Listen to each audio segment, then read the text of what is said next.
Hello, welcome to Kohi Beans, the best anime podcast out there, or so Josh says every week. But welcome, hi. Hello.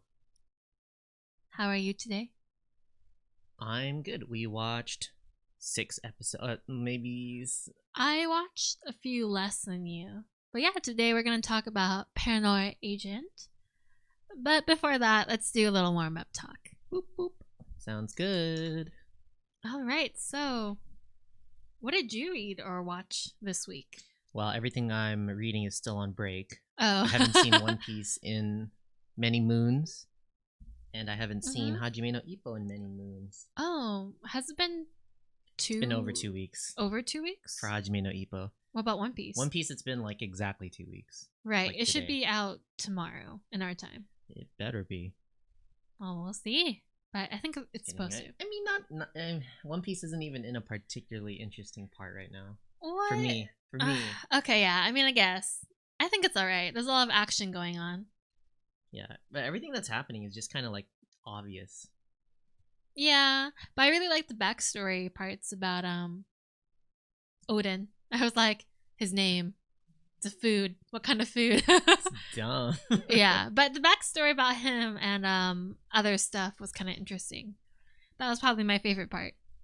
Yeah, I don't really feel for Odin, to be honest. Yeah, I guess. I think like he's him. kind of tacky, or like particularly Japanese. I feel like he appeals to like Japanese readers because yes, It's he's very their entrenched style. in Japanese His like history and Japanese culture. But you know, for me, some of it doesn't stick. I guess so. I mean, I kind of feel like his personality's, well, in some ways, yeah. In other ways, it's very boisterous and different. But it kind of follows that One Piece protagonist style character thing. Where they're like, yeah, sure, put the blame on me, I don't really care. And they just go off like that. Okay. Yeah, his backstory was fine. I just want them to get to the juicy stuff because we know it's coming to an end. Yeah, eventually. I don't know, another year or two. Anyway, what'd you read? What did I read? Well, because some of the Shonen Jump manga comes out a day earlier, I read the that detective one that just came out. And I'm kind of liking where it's going, actually. If I don't consider it too much. It's only been 3 chapters. But it is very much her style, Amano Akira's style of writing. But I like how she doesn't throw a lot in your face. It's like, if you watched or read Hitman Reborn, that series started off as like comedy. And then after maybe 30 so chapters, she decided to go like, okay, we gotta change it up. Like, this is going nowhere. And then it gets really good and like actiony, has good intense pacing. So I'm hoping that happens with this one. I mean, starting off really like just kind of like random. There's lots of jokes. Things happen, but it's like, you know, she's building up the foreshadowing. But as a new series, I think that's kind of normal. So I kind of have high hopes as like someone who's a Shonen Jump veteran, kind of. Wow. Shonen Jump veteran, huh? I don't know. She's done 1 or 2 series, so. I don't know. I don't know her by name. That's okay. Yeah, only people who've like known her first ones. She designed characters for Psycho-Pass, but yeah, it's alright. There's a lot of work actually in her. Like, I feel like her backgrounds, her characters, it's all very fluid, and I think there's more pages than the main weekly Shonen Jump. So I'm kind of impressed by her team. Okay. Like, dang, that's like full on all artwork, you know. Sometimes people just have to cut back at times, but yeah, we'll see how that goes.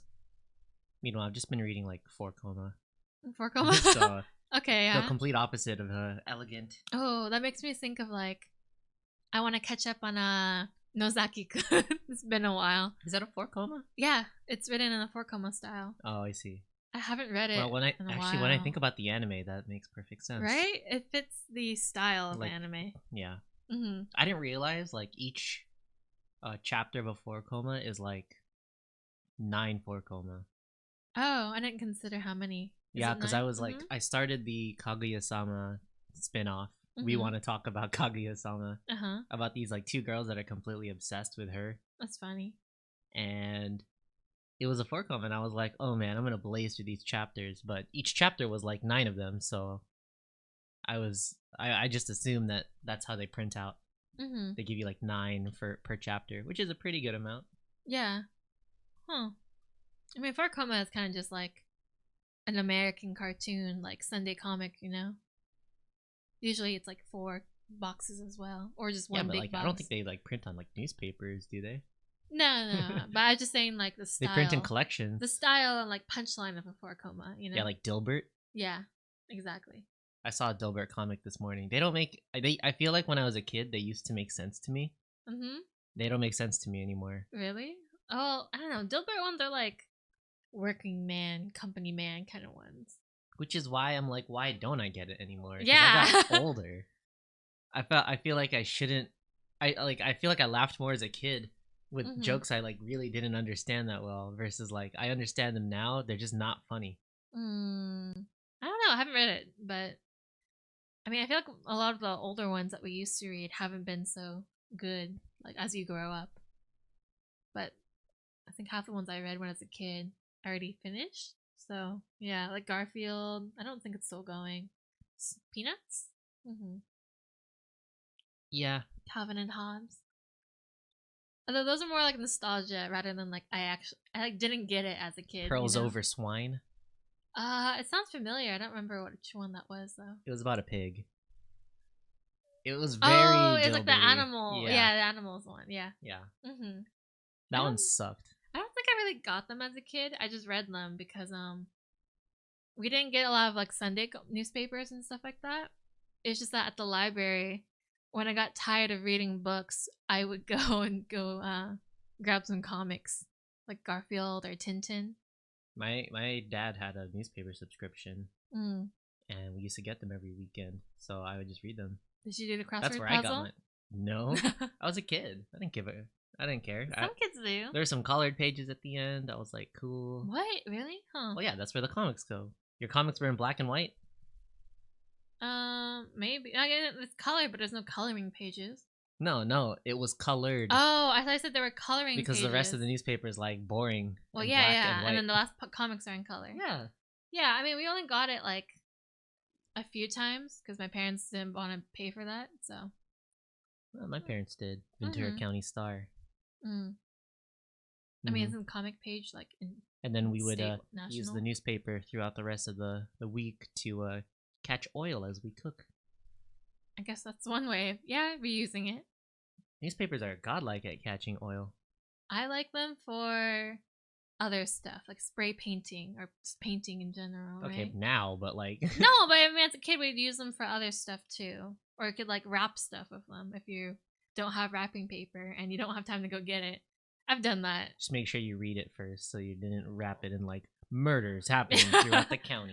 I've totally had really impromptu wrapping paper done before. I don't know. Print news is so dead. Yeah, now, but sometimes I'm like, I really need newspaper, and I'm like, why don't we have any? Because nobody wants to buy the damn like things. Even like ads and stuff. When I'm like spray painting recently, really what you want, I really need those. Really, what you want is paper. Yeah, or like a tarp. It doesn't matter the news is written on it. You wouldn't read it anyway. Yeah, but like I'm not getting any So you paper. really should be like, damn, I really need some recycled paper. Recycled paper, but we don't have general recycled paper. I'm not going to use brand new printed paper. You should sign up for a weekly service that delivers you recycled paper to your door, but it's not news. It's just recycled paper. I don't know if that'd be cheaper in a plastic, or and they throw it at your garage at like 4 a.m. Wonderful. Have you ever seen your newspaper delivery person? Have you ever made it in time? When my siblings used to be that person back when they lived in the other states, and yeah, I went with them before in our local neighborhood. It was really small. At like what, 3 a.m.?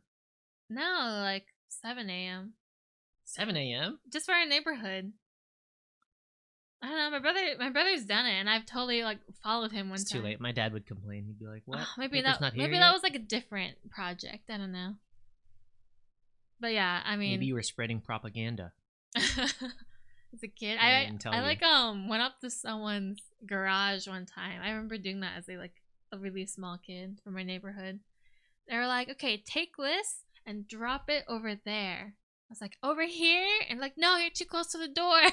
Farther away by the garage." Mm-hmm. I'm like, "Why can't we just drop it off at their door?" Mm-hmm. I didn't watch. Did I watch anything else? Do you think in Japan newspapers have like manga and like very Japanese things in their newspapers? Like they do have manga panels, yeah. Oh. I remember seeing my students in the lobby, and they would flip to the manga. There was always Detective Conan and a few other ones. In the newspaper? Yeah, same in the end. There's a couple like manga panels for them to read. I think it's just like not screenshots, but panels taken out of the actual weekly manga, like maybe the previous week, and he just put them in other posters. And you can do that. FGO did a huge project where they bought a whole spread and did a full color print of their characters, kind of like, oh, our characters are traveling, and this is like for each local newspaper is a different area and different character. I actually really wanted to buy the newspaper then. I was like, holy shit, this is like a special limited newspaper print. And some people did, and it turned out really nice, but it was too late. Like every area had a different time release, so I missed it for ours. Plus, Chiba didn't have a good one. I was like, ow. I was like, well, I didn't like it that much. I was like, I haven't been here. This character isn't really my favorite, so give me that Tokyo newspaper. But I didn't figure out like how I could just order a Tokyo newspaper without getting like a full subscription. But yeah, you can do that with manga too. Yeah, I never saw when we were in Japan. We never saw those like put a quarter in. No, and get like a newspaper in the public. They don't have any of that, but they have very little. They're so old fashioned. I wouldn't expect them to have them. Well, no. Oh, I thought you meant like the newspaper. Probably buy them at a kiosk. No, they sell newspapers at the convenience, I think. Yeah, but also yeah. Oh yeah. But like in the train stations, you probably get them at the kiosk too. Oh yeah, I mean the kiosk is like a mini convenience. True. Yeah, that's true. Just more expensive. But I mean, that's why they're less selection. What do you call it? Their like architecture or like street view was really neat compared to some countries like America. Neat in some ways. It's interesting. I have to read up on it again, but there's been a lot of like research and stuff about why it's like more aesthetic than say in the US. The aesthetics of Japanese streets. I mean, have you ever seen people post American streets online? No, people never do that. It doesn't look nice. Yeah. Like, no, it's full of cars and stuff. I guess maybe young people just look at Japanese streets and they're like, oh man, that's so my aesthetic. Yeah, I guess so. I don't know. It's all about those hanging power lines and yeah, clean streets and strange symbols that I can't read. Yeah, I mean, I took so many photos. I mean, for art references, but it is kind of popular and common. I wonder if that'll pass. Maybe. I mean, they do that for like places in Europe too, like select like touristy or like cool places, but just like in the US, you just don't get that same vibe, I think, because it's either so big or spread out. You can't get a good composition shot. Mm-hmm. I always wondered like when will Japan not be considered cool anymore? Yeah, I wonder that too sometimes. Okay, like there's other countries that are great examples of like, yes, we thought this was cool, and now we think it's lame as hell. Mm-hmm. Like what? Like Germany in the 80s. France? Germany in the what? Like really? Back in like the 70s and 80s, yeah, everybody loved Germany. Oh, they had techno. They were up there like in music. Oh, I had no idea. It was a very like young kind of place to be. Mm-hmm. Yeah, people like Germany in the 70s and 80s. Mm-hmm. Like Eurobeat. Kind of, yeah. Eurobeat from like Germany. From Germany. Yeah, it's like a lot of German that's different influence. Than Eurovision. Yeah. What? Eurovision is a contest. It's a contest, right? Eurobeat is a kind of music genre. Did Eurovision start there? All right. No. It's Oh. just in Europe, so it's called Eurovision. But I mean, it has this. The first contest has to be held somewhere, you know? Europe. Yeah, but what city in Europe? They host it in a specific stadium. Maybe. Maybe the first one was in Germany. Yeah, I don't know. But it's not relevant. Okay. So it's like, when is Japan going to be not cool? Like, it was cool to be American in the 50s and the 40s, I guess. I mean, I don't really know. But okay, yeah, that's true. In the 60s, the UK, the Beatles. Oh. They made being British super cool for a while. For a while. And dang. now and then we started shitting on the British people like later on, a couple more decades later. I wonder if it's like a very American sense of popularity too. No, because being American sucks right now. No, I meant like, no, not just being. What do you mean? Like we're from an American perspective. From an American. Oh yeah. So I wonder if like you're European. I'm not talking about a world perspective. I'm talking about two Americans. When will Japan like for us, not be cool anymore? Okay. Because I think solidly, Japan has been cool.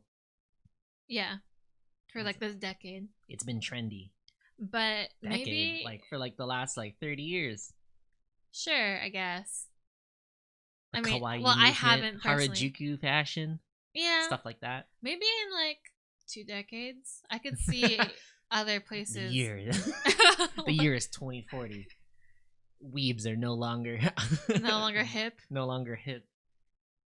I mean, there's like other places that are popular, of course. Like, in my opinion, Europe seems overrated, but I've never been there, so I can't give any thought about that. But I've been there, and I do think it's overrated. I think I personally feel like it's overrated because half of our history is about Europe, so I'm kind of like over and done with that without being there. So then Asia seems a lot more interesting because there's very little I know about it. But people talk about like Thailand's tourism industry boomed recently. At least everyone I knew was like suddenly going to Thailand. It's cheap. Thailand's cool. I heard it's nice, but I don't think it'll have the same popularity just yet. Or like Singapore and Malaysia. They all seem like really popular hotspots, but for like trendiness, I don't think they're there yet. They need like another big social media kind of, or media like thing to draw in younger generations if they want to like compete, I think. I mean, people think Harajuku, or not Harajuku, Akihabara is gonna like die off in a while. I think Akihabara is dead. The original one? Yeah. Even like the current one? Yeah, it's dead in a way. You know, it's like it's been in its like touristy phase for super long. And like when you go there, you know, like weebs would like in the past you would go there to get stuff. Yeah. But now you just stay home and order stuff.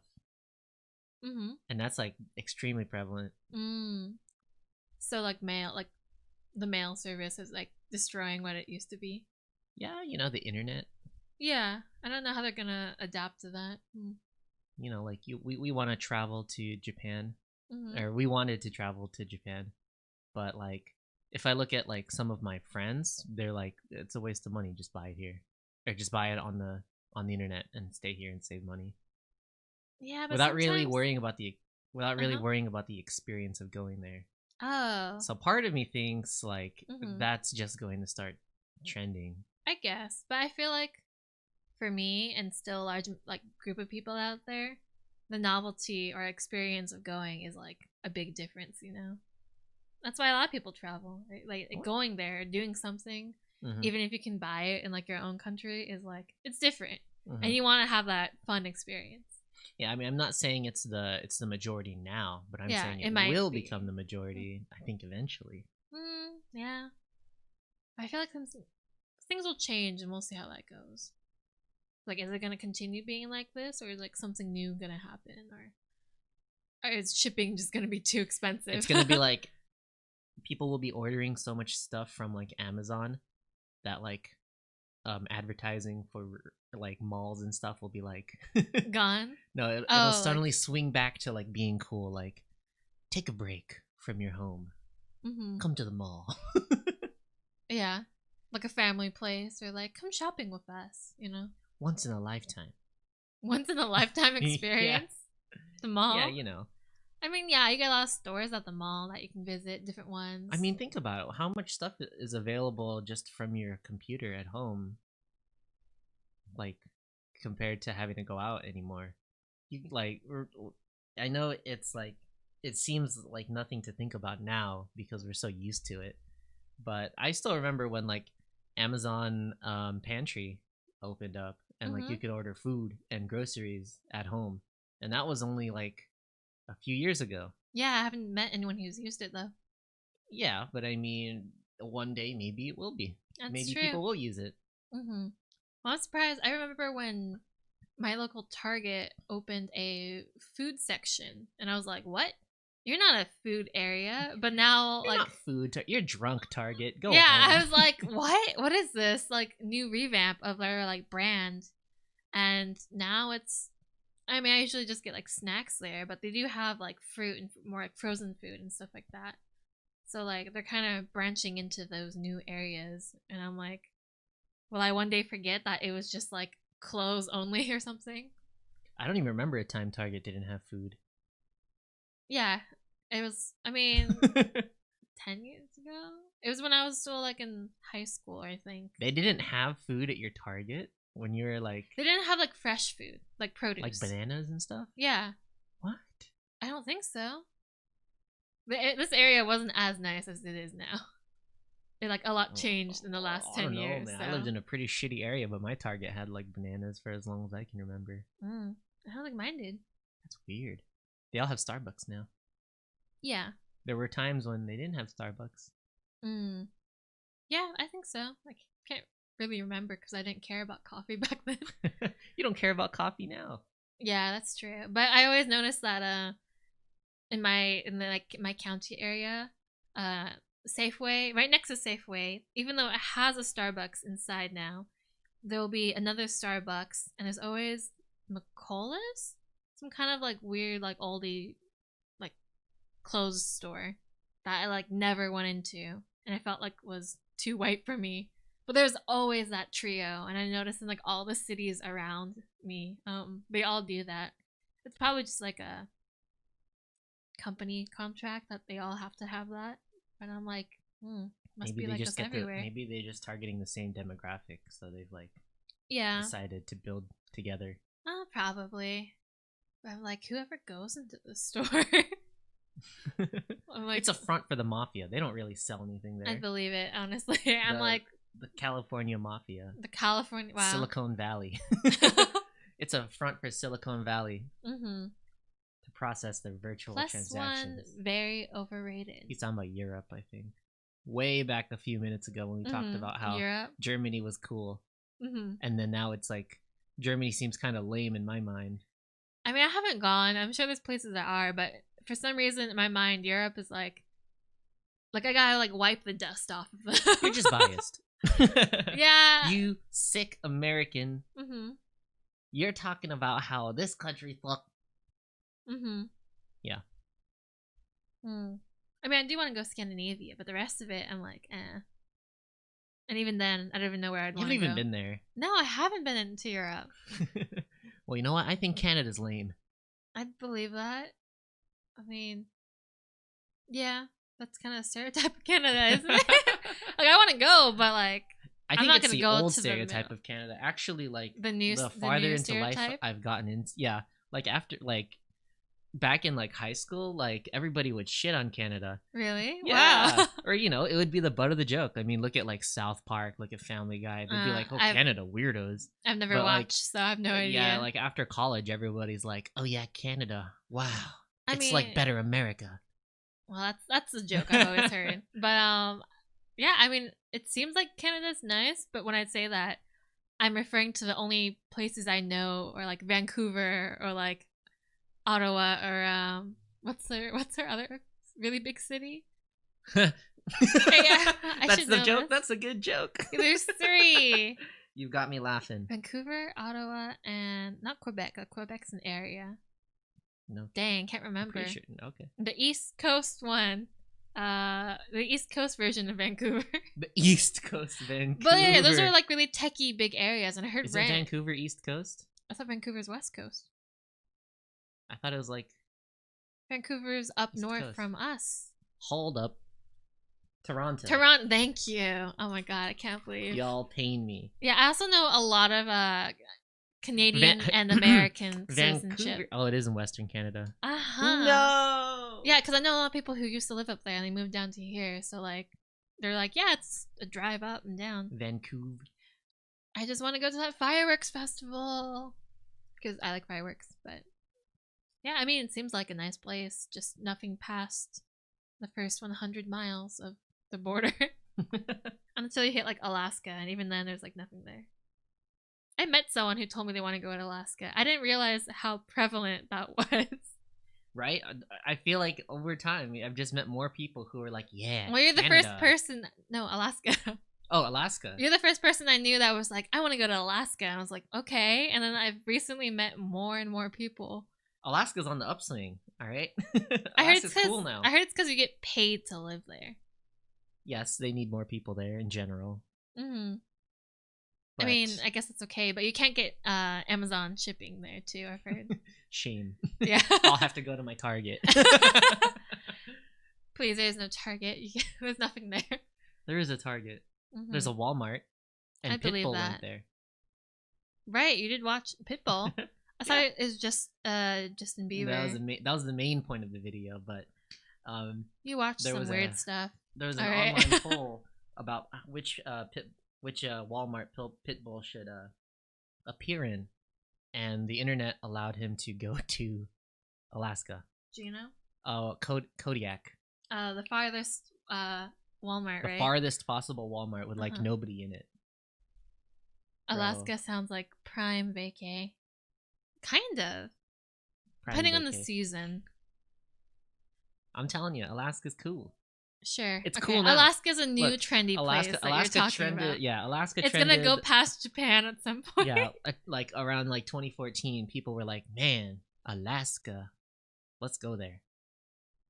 All I can imagine is like ice.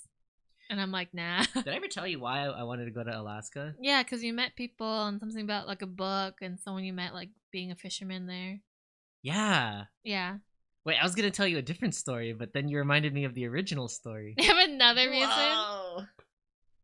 Hoi. Hoi. Is that the Jason? I keep thinking it's a Jason mask, right? What are you seeing the Jason mask for? It's a robot. It's a robot? Where are the holes on his head for the hockey mask? No, I don't. Oh, there's supposed to be holes? Because it just it's a has hockey mask. That like horror ghost mask to me. How is it a robot? Shouldn't it be square? It has two things on the side of its head. And it has a square top. I don't know what you're talking about. It barely looks like a robot to me.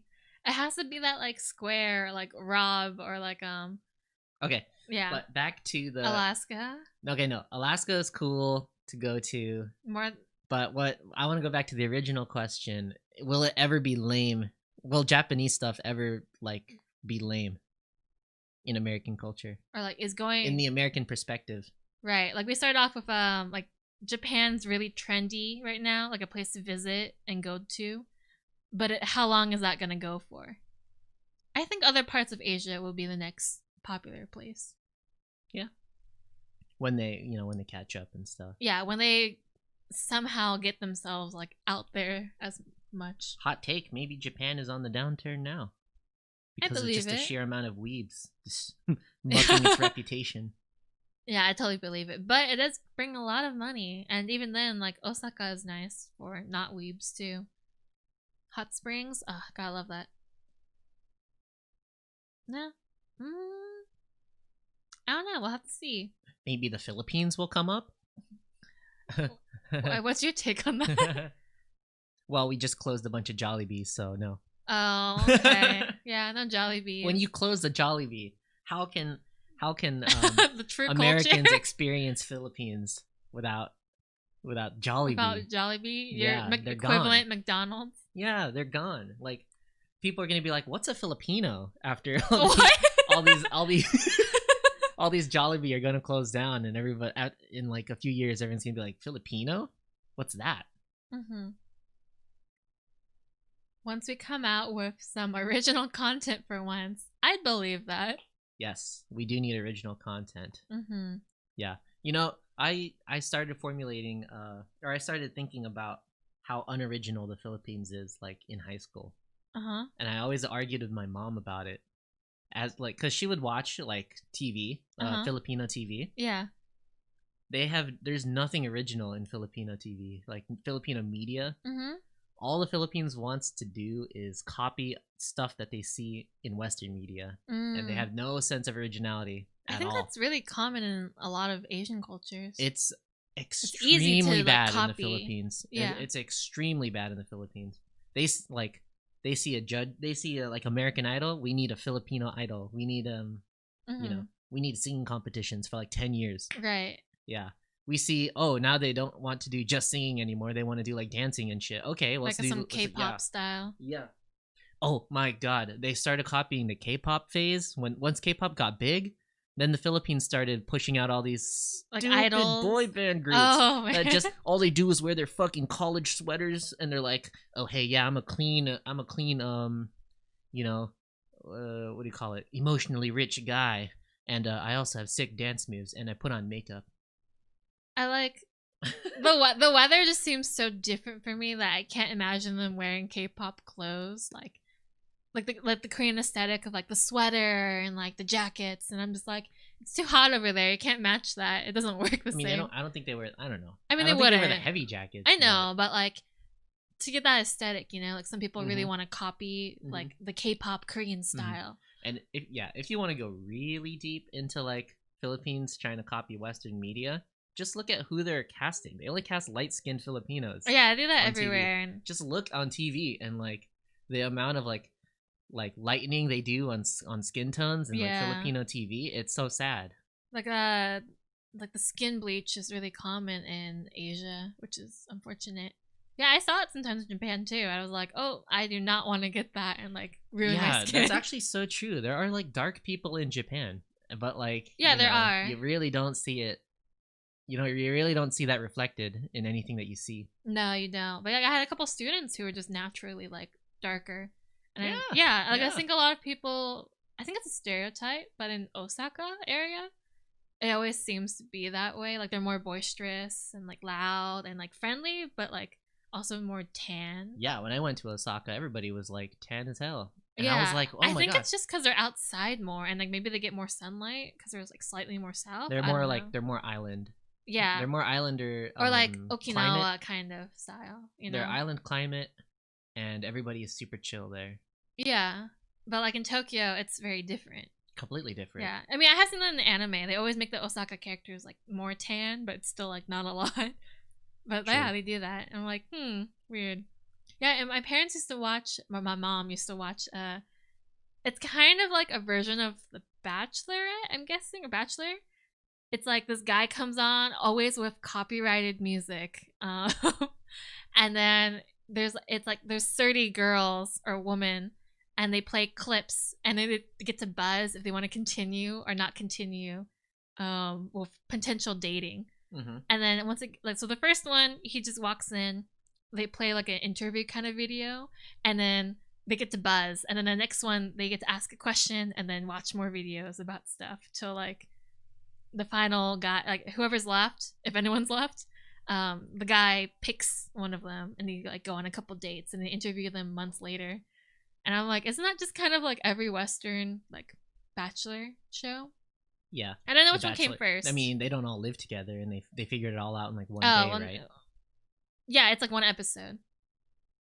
That's like Next on MTV. Yeah, maybe like that. I don't know. I don't. Next no, I didn't watch TV that much as a kid. They have like a bus of like 5 like guys or girls who are like want to like date this person, and then they each go on like a mini date in one day, and then they each have to go back onto the bus, and like if that person decides like, oh, okay, we had a good date, like I'll pick you, then sounds good. Then I think the episode ends there.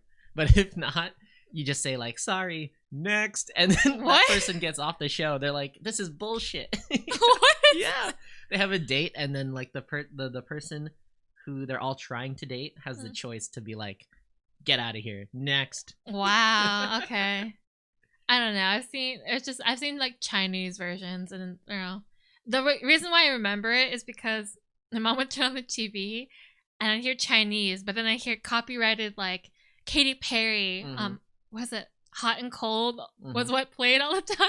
Yeah. And I would just be like, copyrighted music. What are you watching? And she was like, that dating show. Except it's not like a show. But one time some like Americans went on it and stuff like that. My Chinese teacher actually was like, yeah, one of my old students was on that show trying to get a girl, and I was like, oh god, trying to get a girl. It's so like cheesy and lame. I hate it. But you know, that's exactly what these Asian countries should stop doing. Yeah, I want them to do something different. I don't, and maybe it's because I don't get the humor of that culture, but like, it just doesn't appeal at all. But like, Japanese TV is kind of weird too in its own way. Hell yeah, from weird. Our perspective, like Japanese TV was like terrible to watch. Right, and like their ads are always like over dramatic, as if to like, what did someone say? It's kind of like their way of showing personality by pushing a lot into an advertisement, and they're all super weird, like really over dramatic CG and stuff. And people are like, that's just the way we break out from our faceless personas. I'm like, oh, okay, wow. I didn't realize ads were so deep. Commercialism, man. Yeah, right. And then, you know, there's the weird like reaction cameras for like all TV shows. So like anytime you're watching like a TV show in Japan, there's gonna be like mini cameras of people, and those are like different hosts on the TV show, and they're watching the same thing that you're watching, and you're supposed to also like watch their reactions. Right, like to gauge like what's a good reaction to this, so you're not like not sure how to react in a way. Well, I mean, it goes even deeper than that. Like the way that like apparently the way that the reason that they do this is because Japanese people are unsure of how to react in a situation before they get social like context clues around them first. Right. So what like typically like what they do is like they watch other people before they decide to react to something. So to emulate that, they put reactions on TV shows. So then people can watch the reactions and understand what to do. Right. So am I laughing now, or like am I crying? Is this weird? Yeah. So like that's why if you see like clips of Japanese TV shows on YouTube, you always see like usually 2 or 3 different hosts watching and reacting to it. But yeah, I didn't realize it was like everywhere. You know, originally I only knew it as like those TV shows where you get people to laugh so that like they lose a game, and that's like normal. But then I was like, man, it's everywhere. Yeah, it's different. I don't know. I guess anime just really sticks out for them, and that's how they got a lot of marketing too. But we'll see. Maybe 10, 20 years from now, we'll watch this again and be like, it's so different. Yeah, we were so wrong. Anime's not cool anymore. It's not cool anymore? Yeah. Will that ever happen? Don't you remember the 2020s? Oh, God. When they'd be like, 2020. When weebs ran free across Akihabara holding hands. Oh, God. All right. All right, we're going too far in this. But yeah. Paranoia Agent. We blazed through some Paranoia Agent episodes right before this podcast, actually. Right. So it's a little fresh. I only watched, was it 4? You watched 5? 4 episodes. I kept going and I made it to 7. Was it only 4? I watched. It's only 4. Oh, okay. It just seemed long. Yeah, they seem kind of long. All right. So how should we introduce Paranoia Agent? What is it about? Paranoia Agent is about a series of crimes that happens in Japan, and specifically Tokyo, I think. Yeah, it's apparently like a boy on skates with a baseball bat is going around knocking people out. And yeah, so it's about these like detectives, and they try to find the person that's doing it. Right. Yeah, so like a few people are affected. Yeah. And each episode, well, so far that I've seen, focuses on like a person, the victim, and like what happens up to when they get attacked. Yeah, but there is the underlying story, which is pretty much prevalent in every Satoshi Kon media ever. Mm-hmm. And that's two cops watching in the background. Is that neutral party? Just just trying to figure out the facts. Think about it. I mean, what he did it. Okay, they're not cops in Millennium Actress, but they're like interviewers. Yeah, journalists. they're interviewers and journalists. Right. And then there's what's it called? Paprika doesn't do that. Yes, Paprika has a cop. Has one Paprika, cop. Okay. Paprika has the cop who is trying to figure out the facts. Oh, okay. Gotcha. There's one. And what's it called? The other one. Perfect Blue? I didn't watch Perfect it. Blue is a crime thing. Not that's really. That's different, I think. Okay. It does. Godfathers? Yes, Tokyo Godfathers has a cop that's trying to figure out what happened to the baby. Oh, okay. So, yeah. He just like sees a cop as a like outside like source kind of thing, huh? Yeah, for narration. Cops and journalists. Yeah, I mean Satoshi Kon has his like way of moving a story. His way of moving the story is to present something really confusing at first, and then use those neutral parties, specifically cops, for some reason, as ways to unravel the truth. They have a motive. I mean, yeah, they have a way of like being able to access information and interview people. Yeah, they have the power, and they also have the interest in it. For some reason, just for some reason, but his cop characters are always like super dedicated, straight-laced cops. That's like his favorite like medium. He likes the dream cop. He likes the dream cop. He likes the ideal cop. He's like, this cop doesn't care.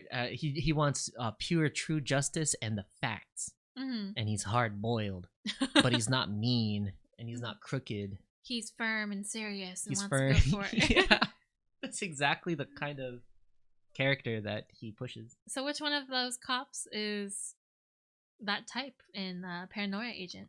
Ikari. Is that the older guy? Yes, the older guy. So there's an older guy and like a kind of seems like a younger, more chill guy. That's his partner. Yeah. But I haven't gotten into his. I haven't gotten into his episode. I got a little farther in. And, yeah. Well, in the opening, which is also kind of interesting, the song it's very particular. It is Satoshi Kon-esque. Yeah. The first line kind of throws me off when it's like, laugh under that mushroom cloud, and I'm like, but yeah, like you can see all the characters that I'm assuming are either going to be victims or have been involved with this crime mystery in the opening. So I was like, okay, that detective guy is in this opening. I'm gonna wait for his episode.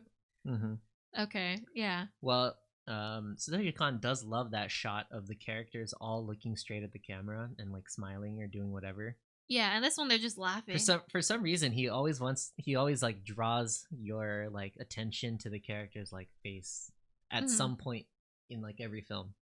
Yeah, constantly, I think. Constantly. It's also like one way he likes to do transitions, right? Like reflections and stuff like that. Yeah, the transition is like not that present in not in this one. But this one's an anime, not a movie. Yes. But I do really like his transitions a lot in his movies. Of course. Cool. He's the master. He's the master of transitions between two scenes. I got a really weird vibe from this anime at first. I was like, is this horror? I loved it. But I do remember it's a modern horror. Yeah.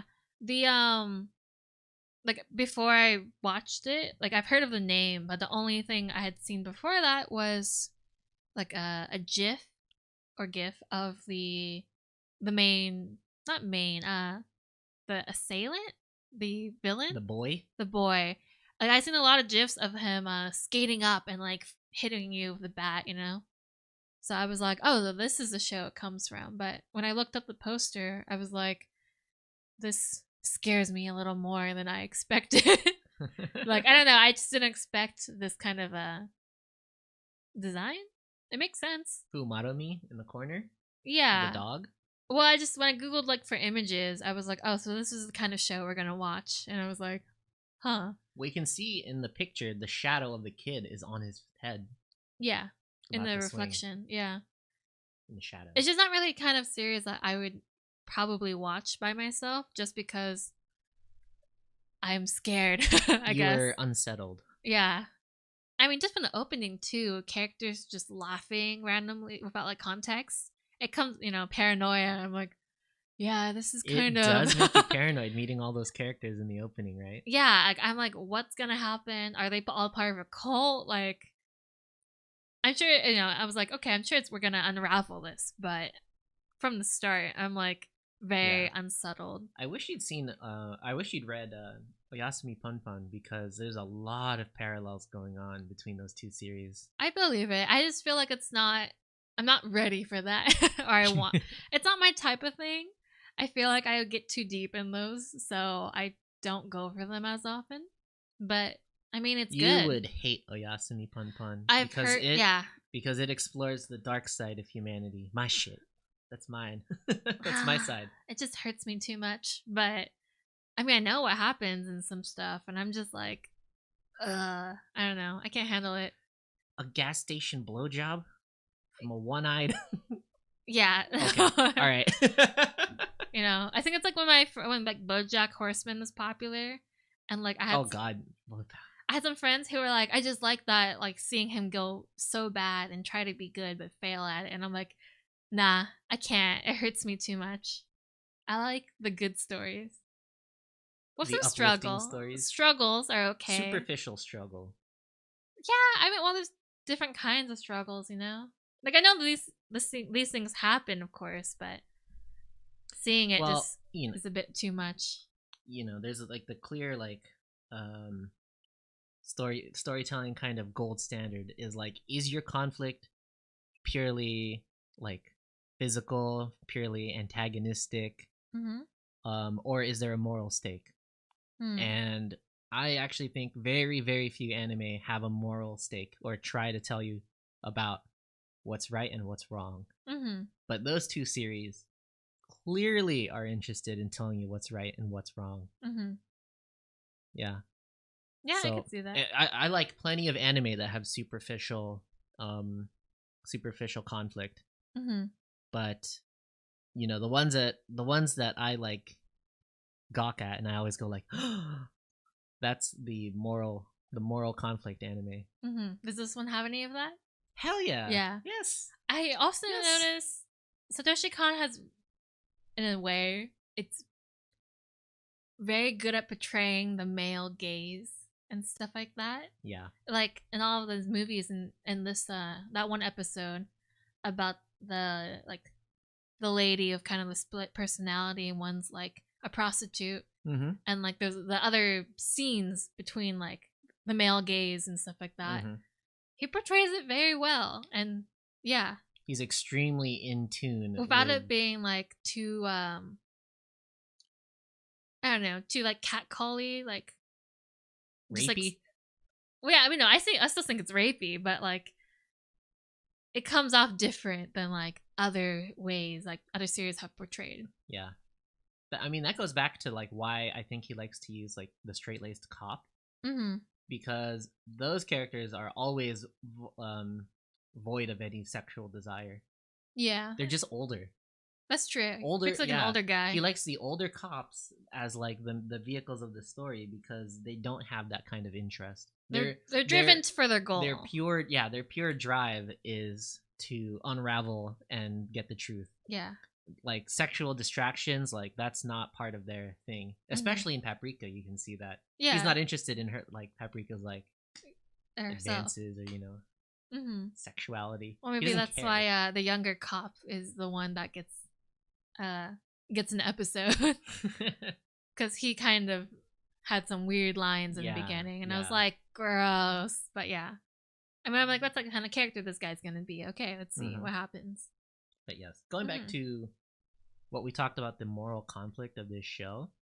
In general, Satoshi Kon's really good at talking about society at large. Yeah. Incredibly good at it. He brings some really good topics. He uses one person to kind of illuminate a certain time or a certain world, like an entire population, and how they're wrapped in this one story. He's super good at that.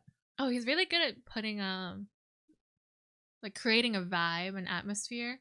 Like the very first 2 minutes of the anime after the opening, he starts off of like general people, the population, going to work and stuff like that, and just starts creating a very good intro, I guess. I mean, it's very unsettling, but I think that's the point for this one.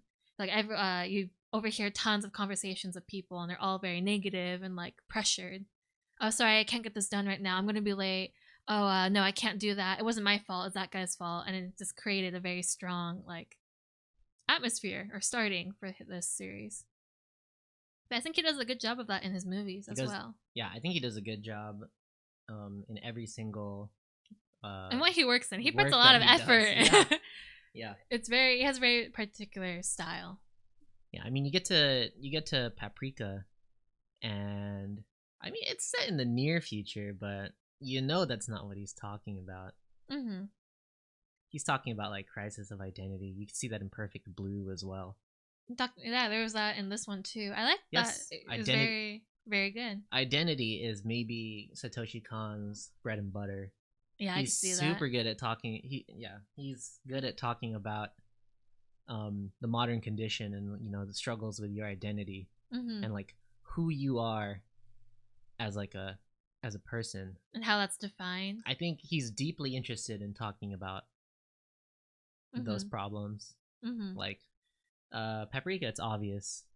You know, there's two people, but they're the same person. But mm-hmm. in their dreams, they're this person, but in reality, they're not this person.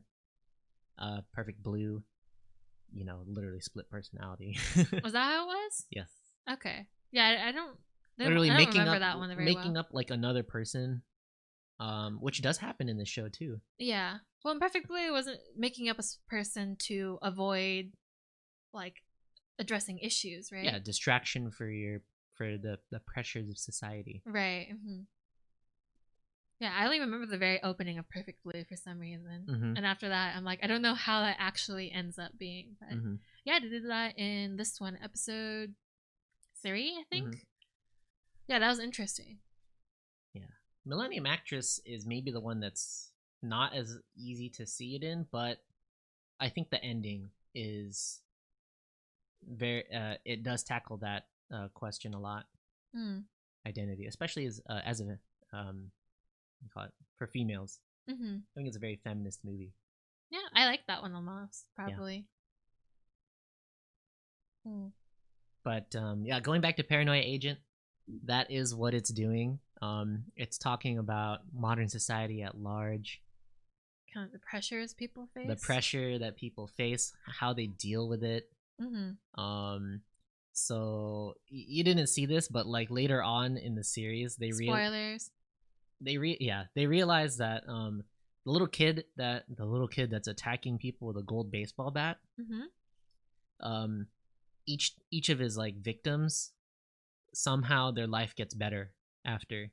That's true. One of the detectives mentions that like after they go and see all the victims, he comments they always seem so relieved like afterwards, or like to have been attacked. And that's true. They kind of get hit at like a very intense moment, like emotional moment for them, like looking for a way to escape, and being attacked kind of creates a distraction for them, mm-hmm. or like a way to force himself to settle on something, I guess, like how they feel about something. But yeah, I don't know what else happened. I missed a couple episodes. They found a kid who looked like and pretty much matched what they knew about it, but it turns out that the kid isn't really the kid that they're looking for. Like it's like the kid's description is being used, but it's not actually him, kind of. No. Like, is this like the later ones were him, but he was copying. He was copying like, in quotes the first one that happened, which had no relation to him. Yeah. So it was really interesting. Is it kind of going like fantasy or sci-fi? Yes, it does go into fantasy sci-fi. Okay, yeah, I wasn't sure if it's gonna keep on like an actual note or like go off. But in episode 4, where the last one I watched, they arrested the kid who they assumed was the suspect. So I was like, okay, I don't think we can keep this going unless there's like someone else behind it, or they go like a fantasy route. it does eventually go into fantasy, but I think that's part of the big uh theory on society that Satoshi Kon's talking about in the show. Because every character that was affected is undergoing like an incredible like societal pressure in a way, or like, you know, their life stress. You know, Satoshi Kon, another bread and butter, mental illness. He loves talking about mental illness and you know, skewed perspective. Yeah, you said he does a really good job of portraying that. Yeah, so like visually, he does do that. You know, things get wobbly, or you know, or like the music changes. Music changes.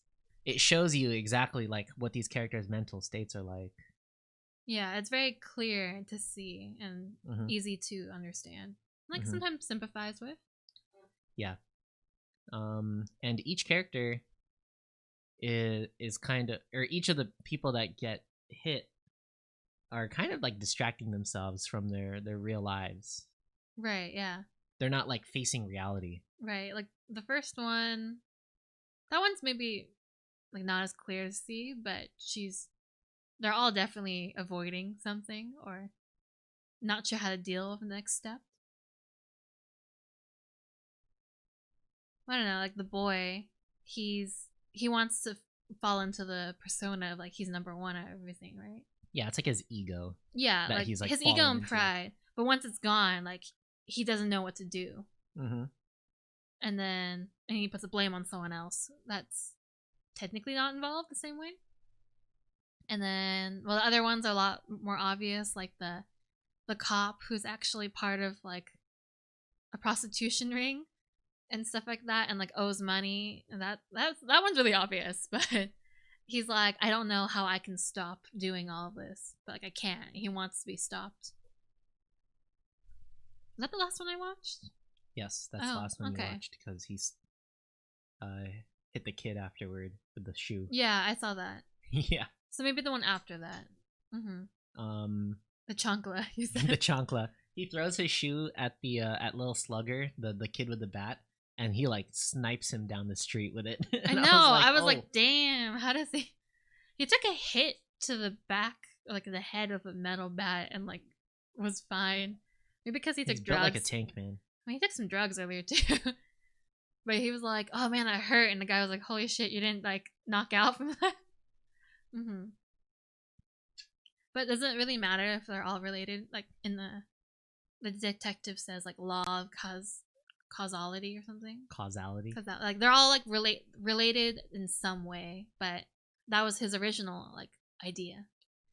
Oh well, they were like vaguely related at first, but it was kind of a red herring. Like the real relation is that they were going through problems, and like eventually they start to think it's a supernatural force that's like causing this and like helping people's lives. Yeah, helping. Yeah, it helps them. They end up relieved.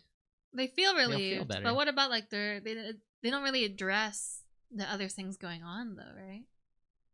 I mean, not that we knew. Not that we know, because we didn't finish it. Yeah, well, I was really confused about not confused, but the lady with split personality, and she was trying, you know, there's a lot with that. And at the end we see that she does get married and move in together. And that was like, okay, so like did she finally address it, or is this like gonna still be an ongoing thing? Well, when she gets hit by Lil Slugger, it's pretty much like it's over. It's done. It's okay. Over. She's good. I wasn't sure about that, so I was like, is she okay now? Is it not working? But yeah, okay, if it's all right. Yeah. And what about the guy who caught him? Which guy? The cop, the bad cop that's like prostituting and stuff like that. His daughter gets an episode later. You didn't get to watch it. Oh, okay. So he's still got. You missed a lot of stuff, basically. I mean, I guess he didn't get. I guess he didn't get knocked out and stuff. So maybe he doesn't count. But okay. But yeah, I mean, overall, the theme is that people try to, or at least in modern times, people try so hard to escape their reality that it starts to get distorted, and you know, mental illness starts to pop up, anxiety. and issues like that. Or even like the split personality disorder. She might have a mental disorder, but I think it's also talking about a sense of escapism, right, into her alter ego. I can see that. Yeah. So I think that's what the first episodes are really trying to show you. I see. Yeah, I do need to finish it. Well, you haven't finished it either. I didn't finish it either. But you got farther than. But I got much farther. Where there like significant plot developed. Oh, well, there's only 12 episodes. 13. 13. Okay, this was made in 2004 too. I think the animation's pretty good. It is by Madhouse Studios, which is usually known for having good quality animation. So, yeah, not bad. Can't really say much about the music. It's just like there, kind of. I think the sound design, more than just music, is really good. I like how the first victim, Tsukiko or Sagi, the sound design for when she has like the stress, like you can hear her heartbeat increase, and she's feeling it, like you can get that too, the same vibe. Same musician as Berserk, which I also haven't seen. You would hate Berserk as well. I don't know actually about that one. I've seen stuff about it. No. You trust me. Okay. You said you wanted conflict, but like happy conflict, or in a way. Not happy, but oh yeah. Not happy, but not as okay. Well, okay. I know more dark, about Berserk. Not as dark. So I'm okay reading the wiki about Berserk. And Berserk not maybe watching it all. But is very dark. Yeah, I know. Isn't there like someone major who dies actually? Well, I mean, death is not the horrific part. Oh no, it's more like what people do. Yeah, that's true. The musician. Hisawara Susumu. Susumu. Oh man, my eyesight. Maybe I get new glasses. Oh, your eyesight. It's kind of blurry from here, from my eyes. Maybe because it's not facing me. No, like it's slightly blurry. It's not that bad. Oh, okay. Thanks for tilting it for me, though. Is there anything else you want to talk about for this? Because you got farther than me. Yeah. It gets its theme across. Escapism. Even the little character is a sense of escapism. Oh yeah, I was wondering about that. The icon that we have today. Do you want like the end that like I saw? Because you read the wiki? Yeah. I guess. But wait, so is the designer, the first victim, she designs this, and it occasionally when she's by herself, it kind of talks to her and like moves by itself. Is that just like in her mind kind of thing? Like a way of dealing with stuff? Yes. Okay. And the attack was fake too. The very first one? Yeah. Oh. Her attack was fake, and the detective finds out that when she was in middle school, she also got attacked by a kid with a golden baseball bat. Oh. And did she remember that? Her dog died in that attack. But it turns out she faked it.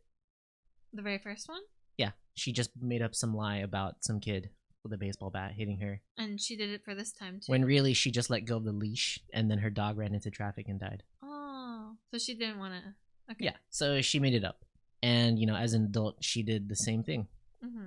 She created like this fake accident, this fake attack, where, somebody hit her in the head, just to show that it's not her fault. What was her fault, though? Her inability to make a new character. Oh, remember, because in the first episode, she was struggling to make a new character, and she had a deadline. Right, she didn't like any of the ones she was working on, and her work was pressuring her to make a new miracle.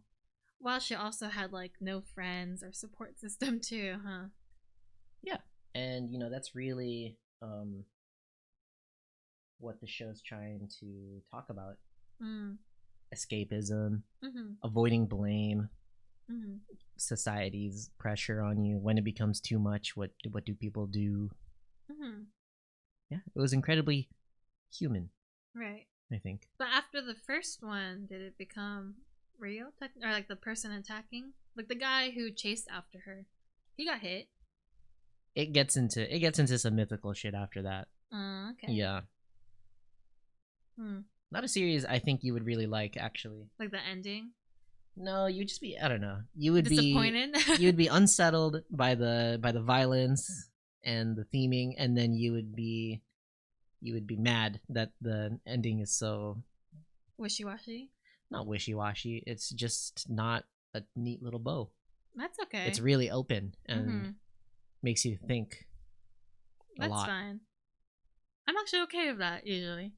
It makes me think of a book we read in my English class when it's supposed to be fantasy, but in the end, none of it was, and everyone got really pissed about it. I was okay with it. I actually kind of like the ending, but everyone else was so angry that our teacher didn't want to like admit it, you know, because it kind of ruins the ending. And we're like, this is fantasy based, right? It's like, yeah, and just keep reading it. It has a little supernatural fantasy stuff. But in the end, it didn't have any of that. So, you know, it makes it very different. I thought you were talking about like unreliable narrator. They just lied to you about the genre. Well, I mean, there was no point where it was like, oh, it's fantasy, and then it's not. It's fantasy. Your teacher just lied to you. Well, I mean, you can Google it, the genre. It has some fantasy. Kind of like, it's like a made-up country, but in modern time. But it's like set in a way like two countries overlap, and you are not supposed to notice the people in the other country. But it's like it overlaps in kind of like a social way. Like the guy starts off with like, he's a detective too, actually. He's in a train and he looks across out the window, but he's like, they're part of a different country. I shouldn't be making eye contact with that person. It's like socially wrong to do so. And it explores their situation and like the history and stuff like that. But in the end, everyone was assuming it's like some kind of a fantasy thing where like two places are at once. But no, it's just like a social, political commentary thing. I don't know. It was interesting, but not what most people expected for an ending, you know? I like it. I like when fiction talks about fiction. Like, it really throws you off when you get to the last part. Like, it's like split into 3 parts. And the last part, like, completely, like, retcons the first 2, kind of. And everyone's pissed about it. But it made it really interesting because you really have to think about what was the author trying to say with those parts. But yeah, you follow the detective for that story too because he gets answers. Or he wants answers. He wants answers. Because I'm not even fully sure he's a detective, but he's a character that just decided, fuck this. What's it called? It's called The City and the City by China Melville. The City and the City. I think I still have it. If I still have it, you can read it. It's alright. A little dry, but it was that or that other book that But yeah. Same as you said about how the ending might be disappointing because it goes into fantasy world. I don't think it's true at all. I like when stories use fiction or fantasy to tell you what people do with fiction or fantasy in real life. Yeah, that's fair. There is a lot of like blurring stuff like that. It's one of the only genre. Animation is like incredibly good for that because it can portray reality and it can portray fantasy without really breaking its own rules. So we kind of got those. This show. I mean, this show might go into the supernatural, and that might be very different from the beginning. But if you think about it thematically, it's really not. I mean, there's this mysterious figure that's like hurting people, and that character who's becoming like the spectacle of the nation and the worry in the news. It starts to fictionalize itself. Like Little Slugger, even if he's real or not, becomes like an escapism by way of the media and people.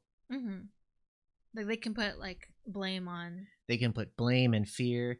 They say, "Oh, it's the younger generation. They suck." Remember those high school girls that heard about Little Slugger and they're like, "Oh, Yeah, those kids, they're growing up rotten. But they're like also kids too. Exactly. And then even when they talk to like the younger kids that are like supposedly the same age as him, they're also like, "Oh, what a loser! Like we're different." And I'm like, you're all the same.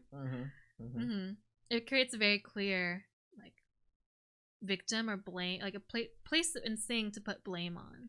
Yeah, exactly. And then it's kind of, I don't know, for some reason it makes me think of Mob Psycho, where there's like that one line where like thinking about things kind of makes them become real, right? I mean, that's a theme in a lot of like fantasy stuff, is like when people start like wanting to do some escapism or like exploring something, they want to put blame, that thing kind of becomes like real because it's like a phenomenon people are doing.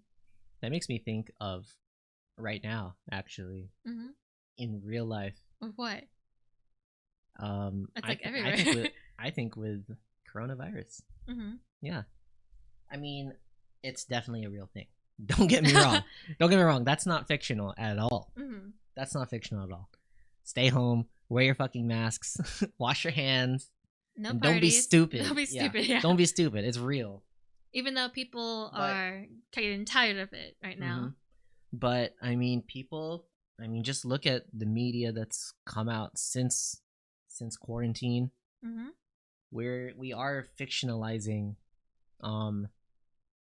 like partially at least. We're fictionalizing COVID-19 as an entity that has affected our lives. Yeah, I mean, we're not thinking about it realistically. You know, it's just kind of like this, like I don't know. Imagine like a ghost or blur that goes over the world. Kind of. It's thing. Like this supernatural blur. Yeah, that's what we're starting to, or that's what we've been doing. Really. I mean, it is like a virus that goes. It is a virus. It is real. It is 100% real. But the way we react and portray it is different. The way that we, I can see that. Yeah, the way that we're being affected by COVID-19, and the fear it's bringing in us, the anxiety it's bringing. You mean like in us. What we project onto it, and that becomes what it is. Exactly. What the worries and the anxieties that we're projecting onto COVID-19 is exactly what Lil Slugger is to this story. It's like this threat that probably real, or the Lil Slugger, at least to the common people, would be real. Some murderous danger is starting to open up these anxieties in ourselves, and maybe that's why that's why COVID-19 is being so disastrous to us mentally. Yeah, I mean, I guess I can see that in one way. Yeah, we're gonna have a documentary about COVID in the future. I'm sure years from now. Think about it: the relationship with the media in the show versus like in real life. I mean, they're kind of the same. What do you mean? Oh, you mean like what show? In Paranoia Agent. Oh, I thought you were talking about like TV news, and I was like, not just TV news, but I mean, when we were living in Japan, I remember you couldn't like go past a TV somewhere and not see like COVID-19 plastered all over it. Yeah, but I feel like that's very common of the news, though. Yeah, I mean, even now you don't hear as much about it. It's a worthy topic to cover, 100%, and it's not something to be trifled with. But I'm just saying the process is similar to what I think what Satoshi Kon's trying to tell us, or what the show is trying to say about these dangers in modern society that we're worrying about. So the difference would be this one's kind of something you can't really avoid, and I feel like we react to it versus in that one it's like they react and then they get it. It's a little different, but yeah, different, but I think still the same. I mean, I think it makes you address issues, but yeah, I mean, for COVID, I'd say issues like society and individually. You have to face like. It doesn't even have to be just COVID. There are different fears out there that this happens. Yeah. Like any number of fears. Swine flu. But is there something we can use instead of a virus? Al Qaeda. Oh, okay, yes. Yeah, that one's a little easier, I think, to Post visualize. 9/11. Yeah. But yeah, I mean, yes, viruses are a real thing, but we are fictionalizing it all the same. We're turning it into a fiction, like that COVID-19 is this it's not just a virus and it's not exactly just these numbers. If we weren't fictionalizing it, we would just look at numbers, we would talk about possibility of infection, and we would be doing this da da da da da, right? We would change our lives accordingly. I don't think we're not really doing that. Is the right word. I think that's just what's bothering me. It sounds like I'm trying to say COVID isn't real.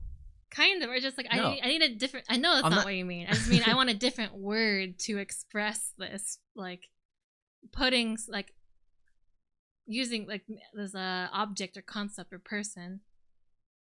Oh yeah, I guess that worked kind of, in a sense, as like something that stands for something else like people project or think of it as. I don't know how else you want me to say it. We're giving it a narrative spin. Yeah, I guess. For terrorism, yeah, kind of in a way. That kind of works. Still a little different. Yeah, but terrorism. In my opinion. This fear is this fear grows not because of the actual present danger of it, but because like reactions. Because of our reactions to it, and how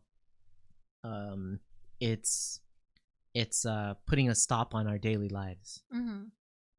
So is that like, so does the ending of Paranoia Agent like end it or something, or is it just kind of like you said it was a? Actually, at the end, it shows that it's a cycle. Okay. Yeah. So, when Little Slugger dies, something else just replaces him immediately. Like the actual guy, or you mean like the concept? The concept, like another danger that people can focus on, goes on TV.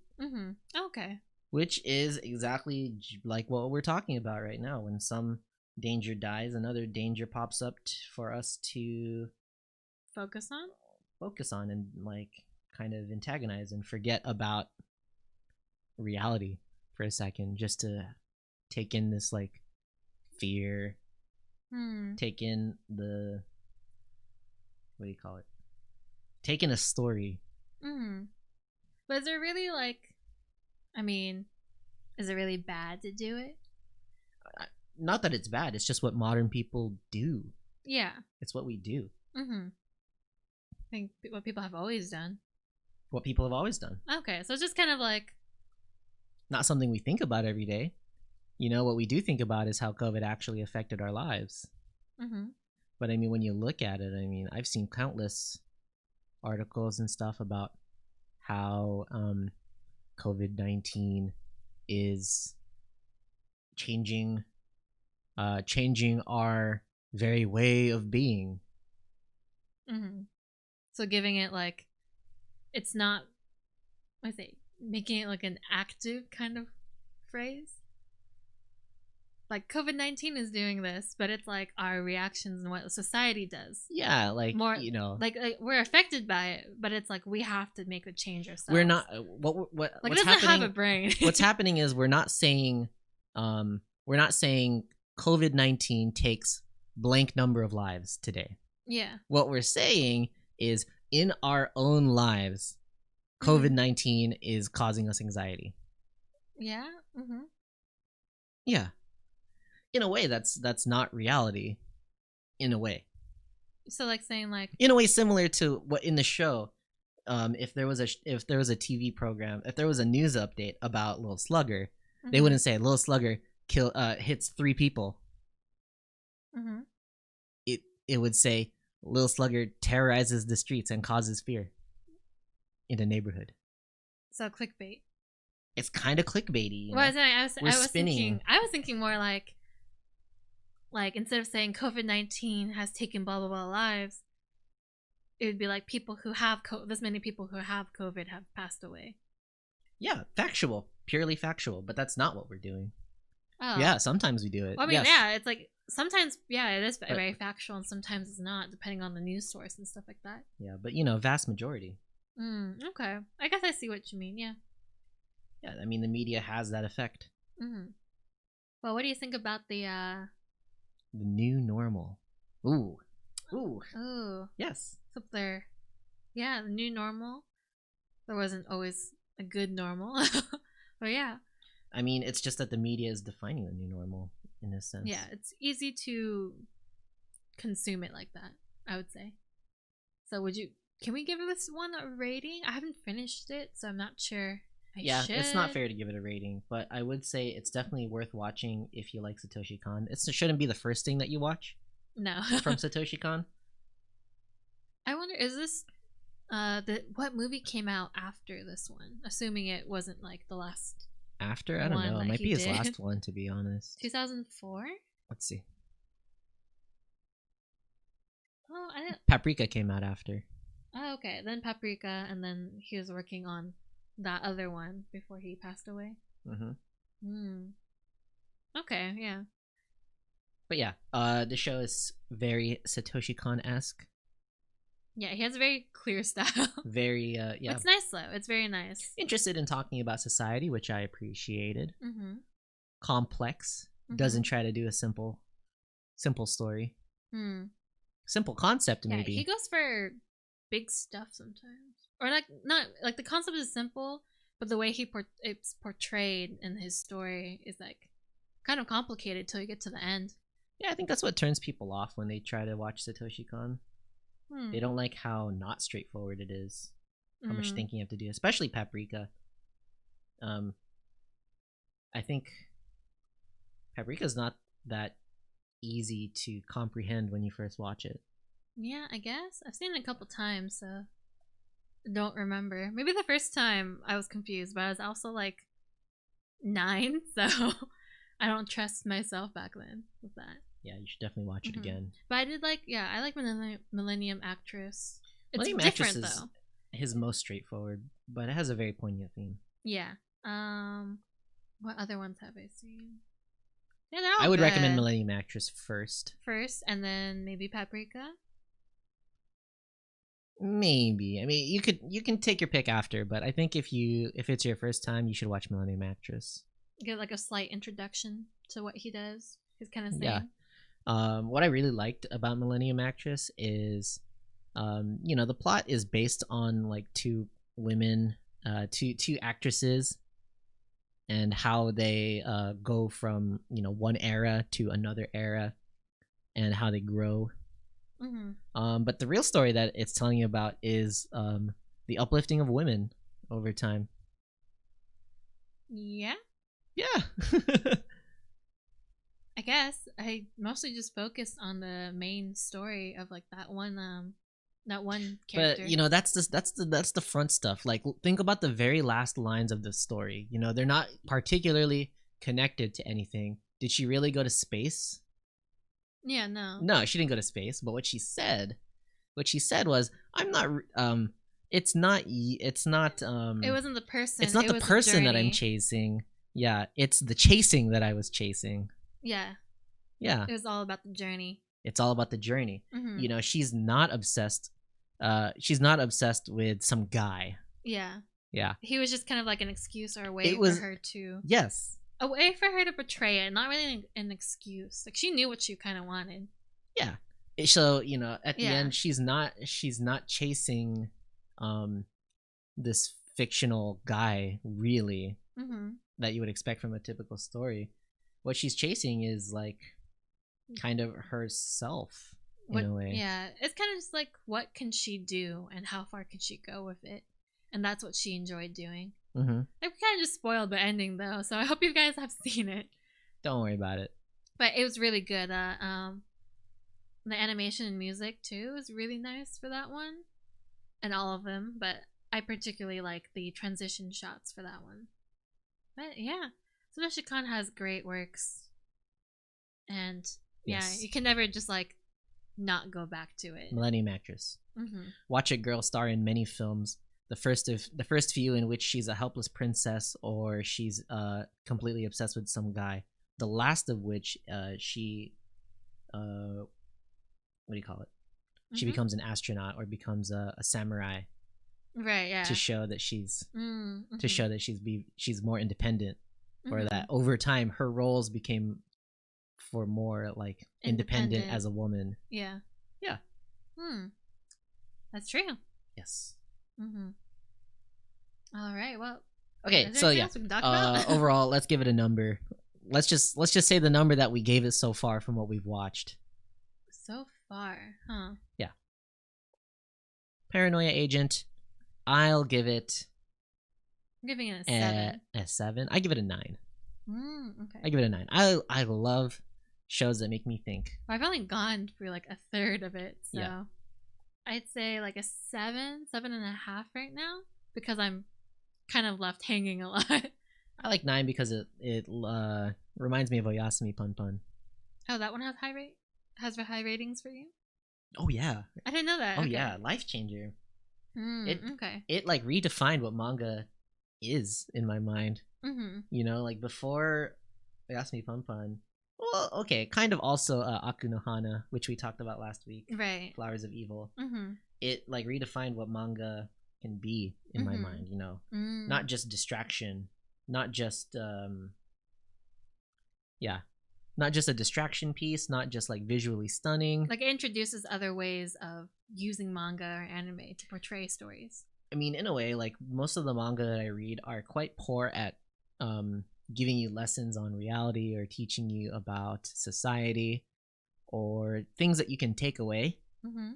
But those two manga, they really care about talking about society, and you know, it changed my perception in some way.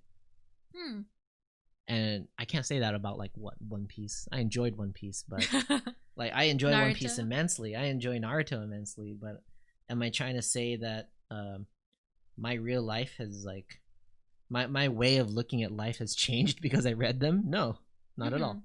But Oyasumi Pun Pun, yeah, definitely. The characters, their problems, oh my god, their problems in Oyasumi Pun Pun, straight up depressing. I don't know if I have any like, well, not the same genre as you, I think, that like changed my opinions of things. Yeah.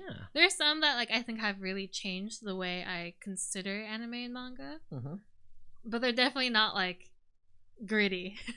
Not gritty. Not that gritty not genre. That they have to be gritty. I just like them because yeah, I know. You like that kind of thinking. I like the more subtle ones where I can think about how like I interpret it versus like I can see how other people interpret it, and that's what gets me thinking. Well, I mean, it's not really what the show wanted me or what the manga wanted me to interpret. It really is my interpretation. Yeah. But like, yeah, it's very different genre than one that I usually would pick. Yeah, I mean, I can give you a different genre: ping pong the animation. Yeah. You told me a lot about it. I think I kind of already got it now. Yeah, I mean, ping pong the animation. It taught me about sports because I didn't really play sports that hard in high school. But that show really taught me about what sportsmanship is like, why we play sports, what sports and how sports relates to your life and how it changes you. Yeah, those are, you know, it's a light topic, sports, but still changed my perception on like, yeah, I used to think sports were just like, oh, it's a good way to get exercise, it's fun. I don't really get it. They did that in Prince of Tennis too, my first sports anime. At the very end, it was like a super sane moment, but we went back to like the basic of sports, right? Yeah. Like in the end, they're like, "How are you so powerful?" And he's like, "Oh, I just remembered like why I play." And he's like, "It's fun, you know, it's fun to play," and that's why he's like not stressed about it. And they're like, "What? You overcame all of my powers?" But I was like, I mean, yeah. In the end, like, it was just trying to say that like, even though a lot of that was like bullshit, in the end, sports are fun, and that's why people do it. Yeah, sports are fun. They have to be good at it for it to really be fun, I guess. No. Well, no, you don't have to be, but that was something I thought they addressed was like in a different series, like why sports can be fun, right? Like you don't have to be good at anything to enjoy it, but being good at something really does help you enjoy it, right? Like math. I hate math. but I only hate it because I'm not good at it. So but yeah, I like that they address things in that way for me. So Prince of Tennis changed your perception of sports? No, it was just one of the first ones I went into. I think Haikyuu changed it a lot more after Kuroko no Basket. I mean, hell, even Death Note changed my perception somewhat. Yeah. Despite being cheesy as hell. I read that a long time ago as a kid. I don't think it changed me that much, but other ones did. The way it changed me is like when you're anonymous, then that's your true person. You're only yourself when other people don't know who you are. I can see that. Yeah. Yagami Light, of course, being the one that's anonymously killing people, but is like a stand-up guy in every other context. Yeah. Now I was just thinking, like, what series have made me feel really excited? And I'm like, yeah, it's definitely not any of these kind of ways of thinking. I just remember like times in series that I've really enjoyed without like really deep philosophy, I guess.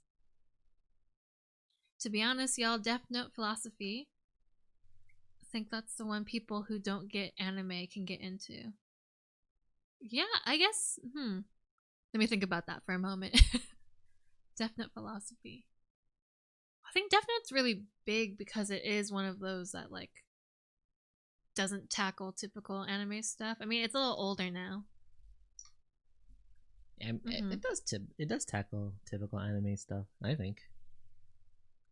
Well, I feel like it focuses a lot on philosophy and thinking. Yeah.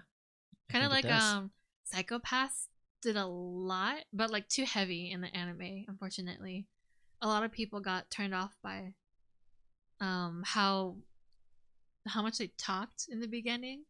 And sometimes I was like, oh yeah, they're right. You don't need to talk to display a philosophy, really. Yeah, but that was the downside of that series, was that it talked too much to display a philosophy until the very end. The last 3 episodes were hella good, I thought, at like showing the different philosophies. But that's kind of just what that series is about too. It's like detectives and sci-fi with shooty things, but philosophy. Like in bold caps. If that's your thing.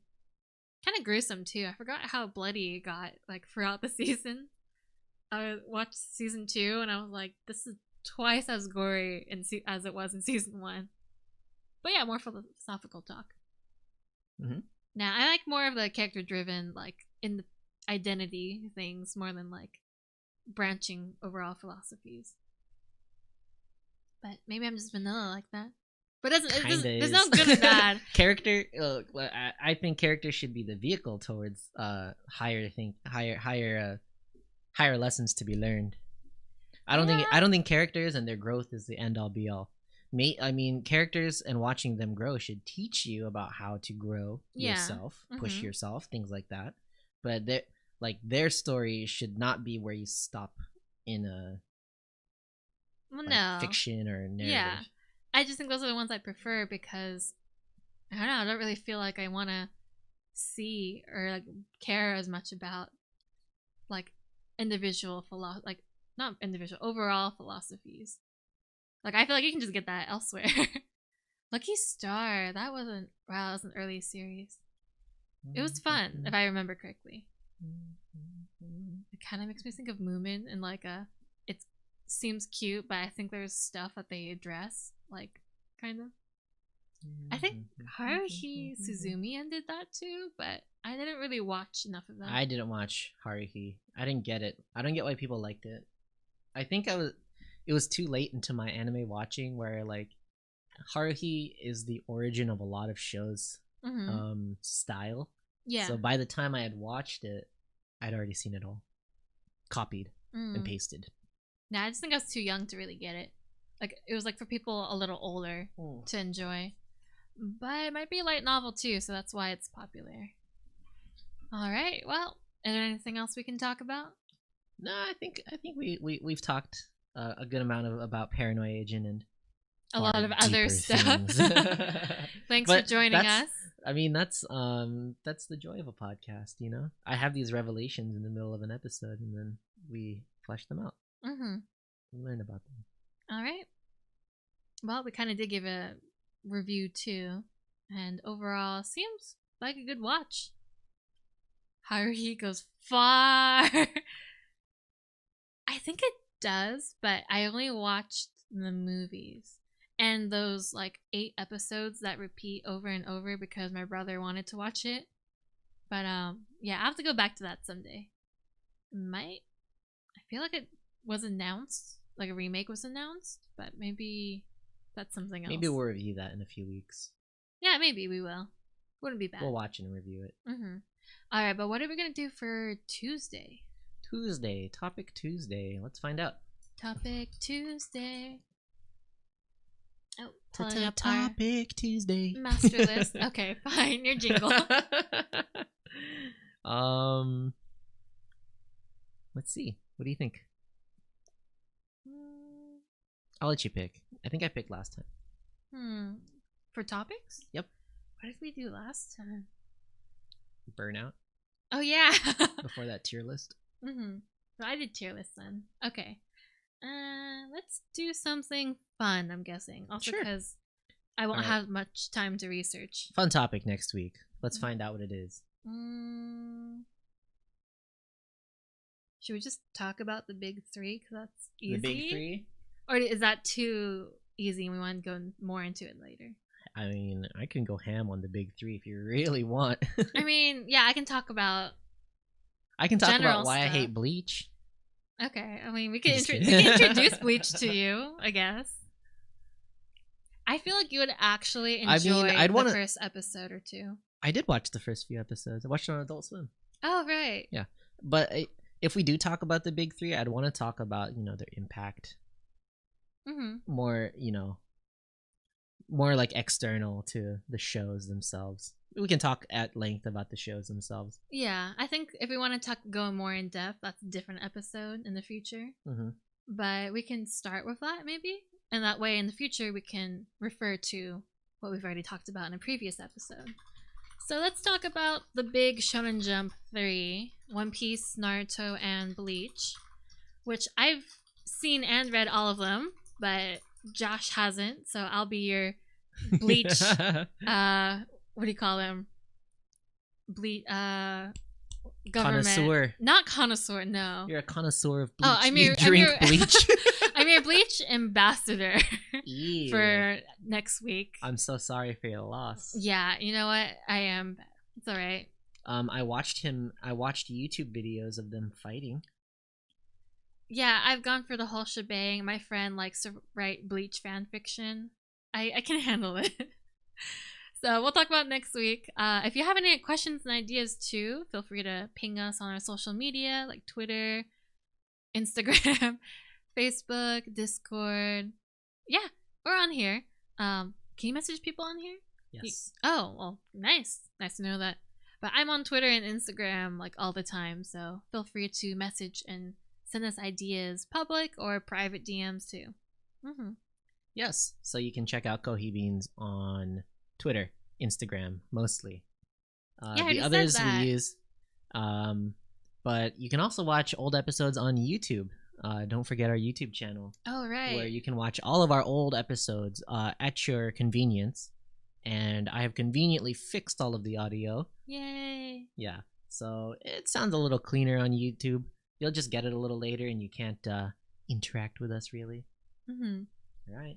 Thanks for the review. Excited for next episode. Good night. Thank you. Yeah, thanks for hanging around with us, talking with us. Oh, I did want to do one short shout out for a podcast that also gave us a shout out, just to be fair. But I also enjoy watching, it's called Shonen Flop, and they review manga that have not survived in Shonen Jump. And other ones too, not just that, but that's our main theme. And it's kind of fun to listen to them and their guests talk about what went well and what didn't go well for these series. And who knows, maybe one day we can go on theirs and they can join us. Yeah. But that's for later. All right, so yeah, check them out, check us out, and have a good night.